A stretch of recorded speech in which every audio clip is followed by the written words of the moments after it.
ដីពីបងប្អូនកម្ពុជាសង្គ្រាមសេសានេះជាកម្ពុជាទាំងមូលបាទ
បាទខ្ញុំបាទសូមទូលជំរាបជូនដល់លោកស្រីតាមផែនមួយ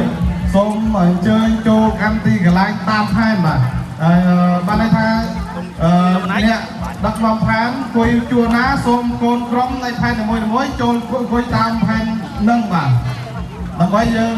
ចាប់រូបភាពទៅមានសុខភាពល្អបាទស្អាតបាទ